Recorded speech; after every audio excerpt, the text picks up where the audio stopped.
अस्सलाम वालेकुम दोस्तों, मेरा नाम है मुस्तफ़ा और आप देख रहे हैं मोहसिन टीवी।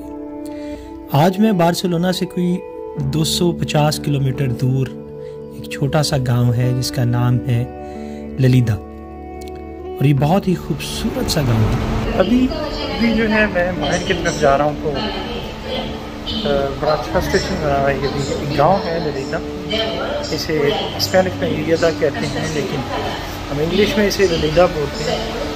बहुत खूबसूरत एरिया है और बड़े डिसेंट से लोग हैं यहाँ पे। पाकिस्तानियों की भी काफ़ी तादाद है यहाँ पे, लेकिन सबसे ज़्यादा ये हमारे अफ्रीका के लोग हैं, बहुत ज़्यादा हैं यहाँ। घाना से, नाइजीरिया से बहुत लोग हैं यहाँ पे। अभी जस्ट मैं बाहर एग्ज़िट करने लगा तो उसके बाद फिर मैं बाहर का आपको भी दिखाता हूँ।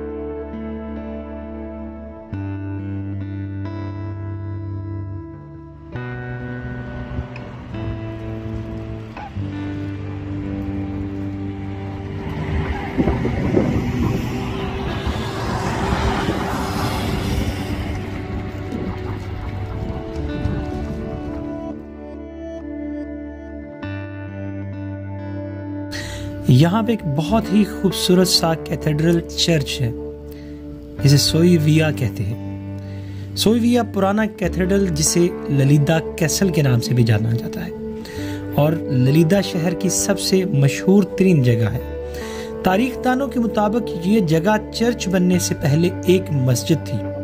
जब मुस्लिम दौरे हुकूमत था, मुसलमानों के स्पेन में ज़वाल के बाद इस मस्जिद को चर्च में तब्दील कर दिया गया। सेंट मेरी ऑफ ला सियोवेला का कैथेड्रल चर्च जो है ललीदा के रोमन कैथोलिक डायोसीस का साबिक कैथेड्रल चर्च है। ललीदा कातालूनिया स्पेन में लीडा पहाड़ी की चोटी पर वाक़या है। 1707 में स्पेन के बादशाह फिलिप पंजम के फैसले से गोथिक कैथेड्रल को फौजी किला में तब्दील कर दिया गया। नए कैथेड्रल जिसे न्यूसी या सियो नोवा के नाम से जाना जाता है और करेर मेजर पर नीचे की तरफ वाक़ है। 1781 में इसे एक मुकद्दस मकाम के तौर पर माना जाने लगा। बहरहाल सोई विला ललीदा की एक वाजिया यादगार है जो शहर की अलामत समझा जाता है, जो शहर में कहीं भी पहाड़ी की चोटी से दिखाई देता है। इस जगह पर पहले प्लायो क्रिश्चियन और विस्कोथिक कैथेड्रल का कब्जा था, जिसे बाद में स्पेन पर इस्लामी फतह के बाद मस्जिद के तौर पर इस्तेमाल करने के लिए दोबारा तामीर किया गया।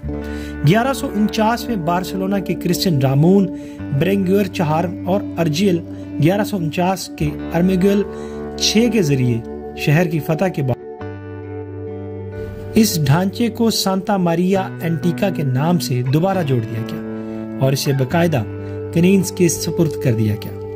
ताहम 1193 में कैथेड्रल बाब ने पेरी डी कोमा में महारत हासिल करने के लिए असरी रोमांसिक फन तामीराती असूलों की पैरवी करते हुए एक नई इमारत की तामीर का हुक्म दिया। पहला पत्थर 1203 में अरागोन के बादशाह पीटर दोम और अर्जियल के शुमार अर्मिंगोल साथ ने रखा। अरागोन के जेम्स अव्वल के दौरे हुकूमत में तामीराती काम जारी रहा। इसे 31 अक्टूबर 1278 को मरियम मुकद्दस के लिए मखसूस किया गया था। 14वीं सदी तक ये चौखट मुकम्मल नहीं हुए थे। घंटी टावर 14वीं सदी में शुरू हुआ और 1431 में खत्म हुआ। 1707 में फिलिप पंजम की फौजों ने शहर को फतह किया तो बादशाह ने इस चर्च को तबाह करने का हुक्म दिया, क्योंकि इसने शहर के दिफा में नुमाया हिस्सा लिया है। इसके बावजूद इस हुक्म पर कभी अमल नहीं हुआ और कैथेड्रल को बैरकों में तब्दील कर दिया गया। इस इमारत को 1918 में कौमी यादगार करार दिया गया और 1950 में इसकी बहाली का काम शुरू किया गया। कैथेड्रल को रोमांसिक और गोथिक के दरमियान अबूरी अंदाज में डिजाइन किया गया है। इसमें इस्लामी फन तामीर का तकरीबन कोई असर नहीं रहा। फर्श का मंसूबा एक लातीनी क्रॉस में एक बासलीका है जिसमें एक नाव और 2 गलियारे हैं। ये टावर ऑक्टोनल है जिसकी 5 एपिसिस की मरकजी जगह है और अंदरूनी हिस्से को पेंट शुदा दीवारों और मुजस्मों से सजाया गया था।